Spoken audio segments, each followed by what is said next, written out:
Hello, we are back. Happy New Year. As you say, we're back.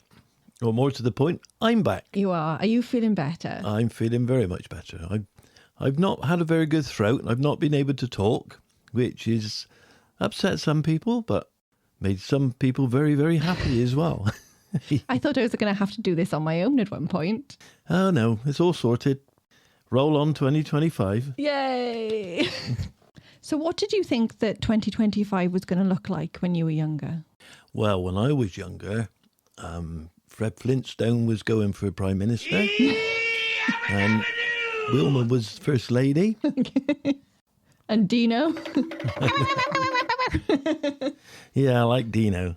No, I think as a child, I sort of looked at 2025 as the era of the Jetsons. Everybody's living in space and flying around in flying cars, and it's just not happened. I don't feel we've actually achieved our potential as a race. You thought it was going to be like 2001: A Space Odyssey sort of thing? Yeah, I really don't think we've done the things that we should. We've been held back by certain policies of government and wars and all sorts of things. It's just not going well. Well, as the witching hour draws near, we thought that we would tell you the tale of the skeleton's seance. So tonight's terrifying journey takes us to Cornwall as we visit various locations from Bodmin Jail to the Museum of Witchcraft and Magic in search of the witch's grave. Cornwall is a land of mystery and enchantment. Even today, it has a magical, otherworldly atmosphere. It is most certainly indisputable that visits to this Celtic land leave an indelible impression on the mind and the soul. Even the body, where the delicious Cornish pasty is concerned, and Mr. Broomstick enjoyed tucking into a few of those to fuel him with enough energy on our adventures. While we explored this mystical land of magic, witchcraft, ghosts and skeletons. I resemble that. Did you enjoy the Cornish pasties? I did. I enjoyed tucking myself around several of those. Yeah, not enough. I had to bring some home. Every mouthful is delicious. Yum, yum. Well, pasties aside, our adventure begins at the Museum of Witchcraft and Magic in Boscastle.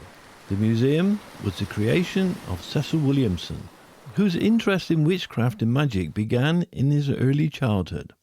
Gerald Gardner, the founder of Wicca, was the resident witch when the museum was located on the Isle of Man, but Cecil eventually settled in the Cornish village of Boscastle and opened a museum in 1960. One of Cecil's most prized artefacts was a human skeleton that, as documents from the museum suggest, was purchased from a doctor. Cecil was completely fascinated by this skeleton and spent a lot of time and effort researching about it. He contacted local history societies and trawled through many archives.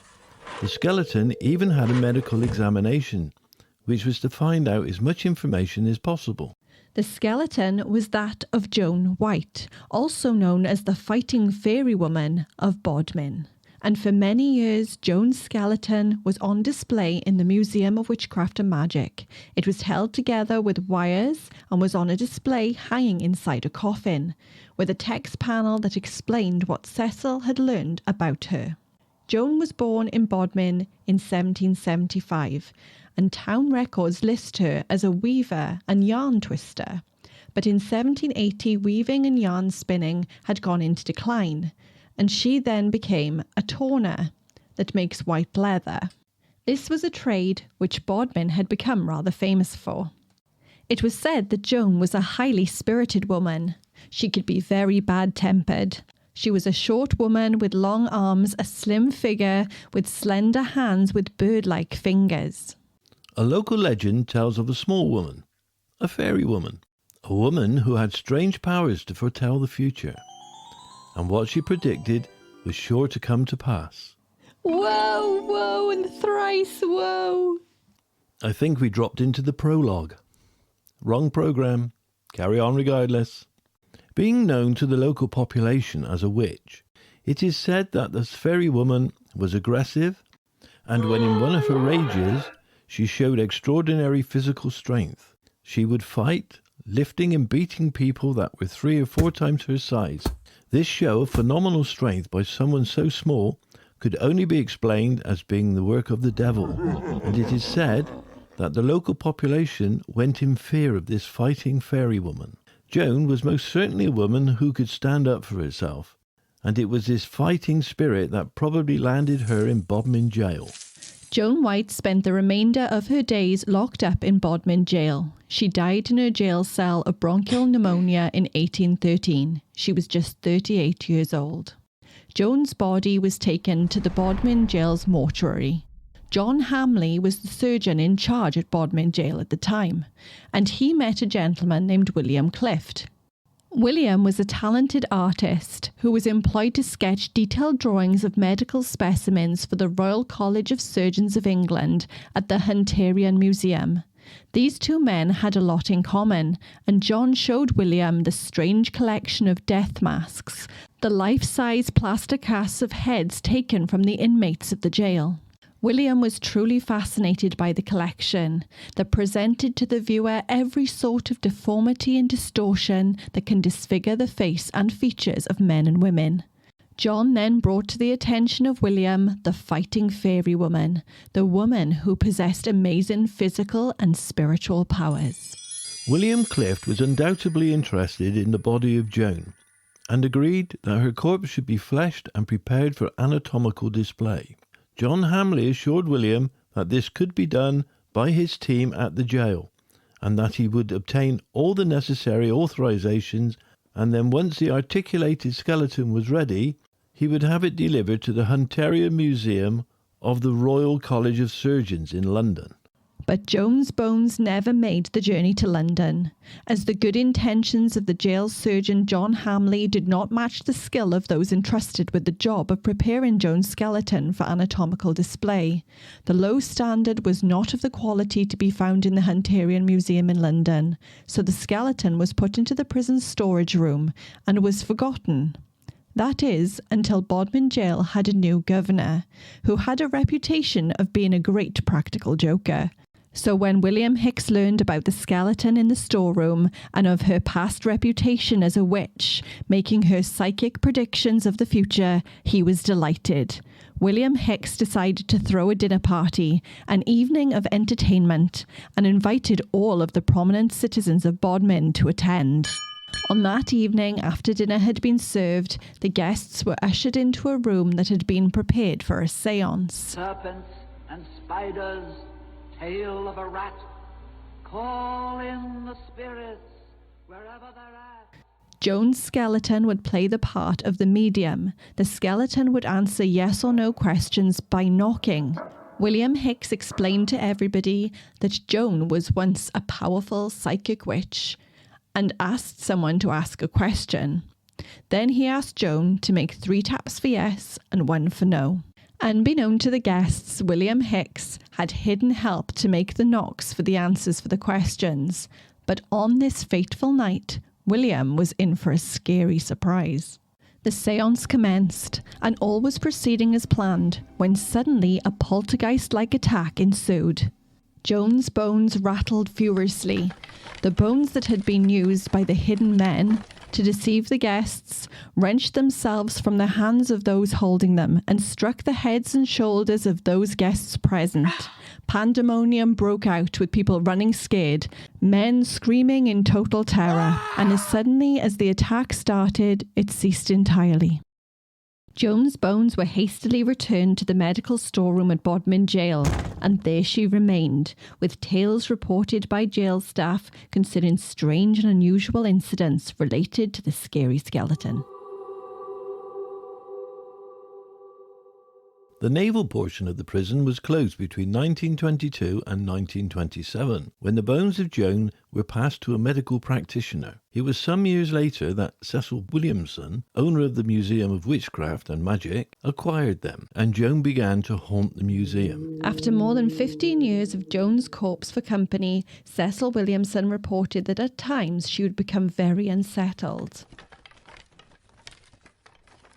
He said that movement of the entire bone frame would be visible, and it would continue to rattle for a period of up to 30 or 45 seconds at a time, prompting Cecil to put a notice board up at the Museum of Witchcraft and Magic that reminded people to speak kindly of the dead. When Cecil Williamson sold the museum to Graham King in 1996, along with the artefacts that included Joan White's skeleton, Graham and his colleagues at the museum felt ever-growing discomfort at Joan's ghostly presence. There had been a series of unusual occurrences, including the atmosphere around Joan's skeleton becoming rather dark and unpleasant. Not only did Joan's skeleton move, but objects started to move around the museum.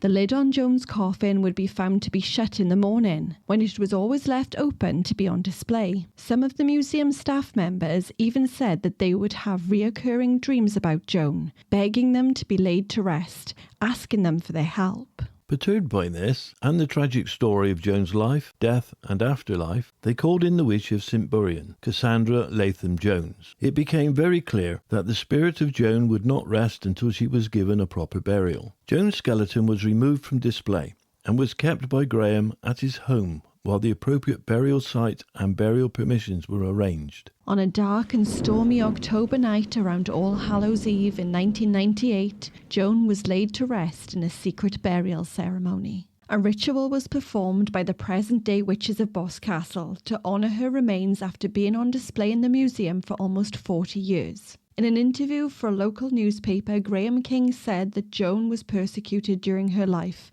and that it was wrong to continue this persecution throughout her death. The location of her burial place would remain a secret. The public would not know the exact location for fear of someone wanted to dig her back up. The funeral was very simple, very respectful, just as Joan deserved. Joan was placed in a wicker basket lined with wool, and the metal that held her skeleton together was removed. A small bottle of brandy, a clay pipe, tobacco, and some magical herbs were all placed into the basket with her. This was to help her cross over, as Halloween is the time when the veil between the two worlds are at its thinnest. Joan's memorial is in a magical spot in Minster Woods. A special stone marker that was commissioned from a German sculptor reads, "Joan White, born 1775, died 1813 in Bodmin, Gaul. Buried 1998, no longer abused." Her resting place has become a site of pilgrimage for many people who are associated with the museum, with witchcraft, or those who just feel touched by Joan's story and want to pay their respects. Joan's memorial is near Minster Church in Valency Valley in Boscastle, just outside the boundary of the church graveyard. There has been a religious foundation on this site since about 500 AD, when a small monastery was founded by the Holy Well, which was thought to have magical healing powers. Very little of the original church remains, and the next building of the church dates to about 1150. Thought to have been built by William de Beautreys, Lord of the Manor. The building was then restored in 1507. During this time, the south aisle was added, along with the upper part of the tower, and the porch was rebuilt. By the 19th century, the church had become dilapidated, and in 1869 the roof completely collapsed. The church was then rebuilt by J.P. St. Auburn. The Norman font and a few carved pews are all that remains of the ancient fabric of the church. The church is still a very beautiful place, and the graveyard and grounds of the church have been declared a site of special scientific interest. The church is dedicated to Saint Matriana, and it nestles among the trees of Minster Wood. Saint Matriana was originally called Madryn or Madryn. She married Unna of Gwent, and they had several children together. According to legend, her son Caradoc was one of King Arthur's Knights of the Round Table, and another of her sons, Caidio, became a saint. The name change from Madryn to Matriana could be a derivation from the Latin mater, meaning mother, or a corruption of the word martyr. Saint Matriana is reportedly buried in what is now the chancel area of the church, although her tomb was desecrated during the Reformation. St. Matriana's Day is April the 9th, for those who wish to celebrate this. Today, the church remains a place of worship, comfort, and spirituality for the community, cherished by locals and visitors alike. After walking around the church, we walk the path around the graveyard and past the Holy Well to the memorial of Joan White. May she rest in peace. So after this magical episode, how many brooms do you give the Museum of Witchcraft and Magic? Well, the Museum of Witchcraft and Magic is definitely 5 brooms. How could it be any less? Did you have a favourite exhibition? No, not really. I think they were all brilliant. How many brooms did you give Bodmin Jail? Well, Bodmin Jail, quite spooky, but probably only 4 brooms for that. Bit too commercialised. Oh, okay. And how many brooms do you give Minster Church and the Memorial of Joan White? Well, the Minster Church is a really fabulous place, so I'm going to give that 5. It's peaceful, its location is wonderful, and the grave is hidden in plain sight. That's all I'm going to say. And what did Mrs. Broomstick like? Well, in the Museum of Witchcraft and Magic, my favourite thing was Joan's house, also known as the Wise Woman's Cottage. I thought that was very good. I also liked all the spells for protection and cursing. And yeah, I just found it really interesting. I think they covered a lot of things to do with magic and witchcraft. And I also loved good old Horny, the horn god, who we've seen twice now, haven't we? Because we visited twice. We have, yes. And of course, my favourite, the gift shop. Always like a gift shop, don't you? I always love a gift shop. And how about the jail? Because there was a gift shop there as well. There was. They had little ghost toys and everything. It was fantastic. That was definitely a good gift shop. But I agree with you. I think Bodmin Jail is really spooky and it is a dark attraction. But we went a few years ago before it had its big overhaul. And although now it is absolutely epic, I kind of like the old history aspect of it now. Yeah. So, yeah, although it is really modern, it is really good. But yeah, I agree with you. And Joan's gravesite is just so beautiful, so spiritual. You can just see how many people have gone there to pay their respects. And there's lots of little magical things all around. There's crystals and... Elves? Gnomes? Who knows? There might be. Mm. It's not, is it? It's Cornwall, so they got piskies. Piskies? Yeah. Piskies. But I love Cornwall. I think it's amazing. Speaking of which, we will have more spooky stories coming from Cornwall very soon, including Jamaica Inn. Jim Black. So yeah, I hope you enjoy. We are back, but we're back sort of slowly. So goodness knows when we're going to do our next one. Just keep a watch out. We'll be here. We'll be here. Them that dies will be the lucky ones. Go get a bottle of rum. Yo ho ho.